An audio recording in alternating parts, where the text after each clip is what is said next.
In today's tutorial, we'll be talking about the line tool. First, let's go ahead and add some marchers. For fun, let's add some berry saxes. Let's go with 20. So we have our 20 berry saxes right here. First thing we'll do is click and drag to select our berry saxes. We have all 20 of them selected right here, as we can see.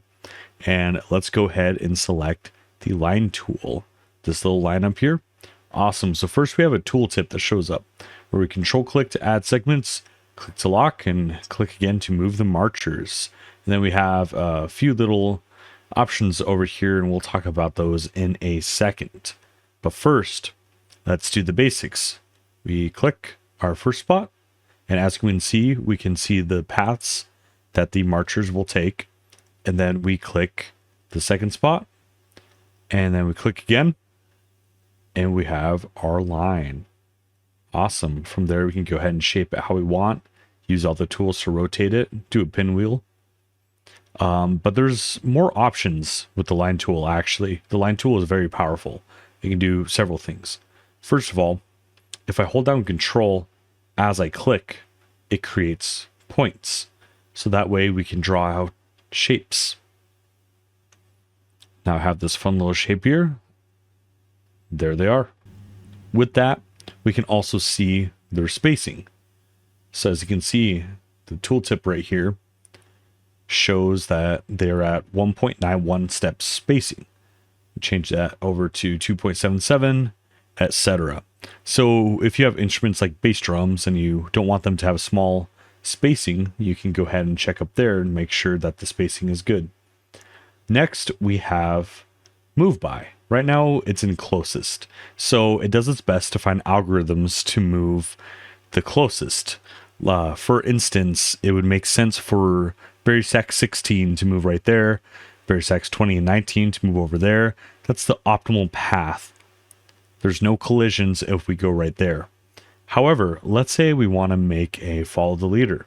So let's go ahead and add our points. Let's make a line right here, and let's do a follow the leader.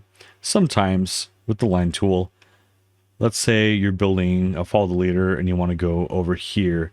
And as you can see, some of these berry saxes are trying to jump over here, and I don't really want that. So instead of move by closest, I'll change that to order. So right now, the way that it calculated the order is actually backwards. As you can see, BS17 is way over there and it's trying to go to the front of the line, but I would say he's at the very end. Oh wait, no, what am I saying? That actually makes total sense. This right here, this is an order, as we can see, because BS17 is trying to go to the front and none of these ones are trying to jump up over there. So we can go ahead and click, and we can also shift the order. Let's say we want to shift it around, we can go ahead and do that. There's some cool little visual things you can do with that. So to show that off, I'm going to go ahead and insert a page. Now we're on page 1. By the way, if you didn't know, you can switch pages as you have tools open and nothing breaks. So we'll go ahead and click. And as we can see, we moved with the follow the leader. Now there's going to be some collisions because it is a follow the leader. It just determined the straight path. So we can go ahead and clean up those collisions later on your own. But for now, we can really see that it does follow the leader. With that, we can also do reverse order, all sorts of other fun stuff. Now, the line tool has another feature, layers. So we have 20 selected right here. Let's go ahead and make just a pretty simple line, little V. Yeah, let's do a V so we can make a chevron out of this. Now what we can do is we can add layers. And as you can see, when I'm adding the layers get put on there. I'm just going to do 2 for now. A layer of 10 and a layer of 10. And with this, we can also change the distance. This is in step size. And we can change the angle of where the layer is. Right now it's at 270, which is probably going to be the most common. But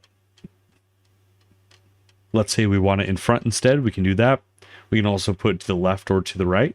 But for now, let's put it behind it.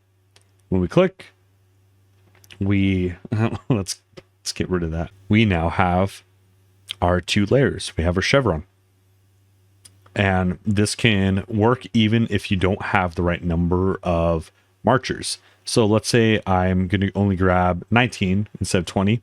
So that's not a good round number for a block, but it will still work. So we'll go ahead and have 2 layers. And when we do that, as you can see, just one spot is left open where this guy would normally be. So you can go ahead and use the layer tool for any number of marchers, unlike some other tools.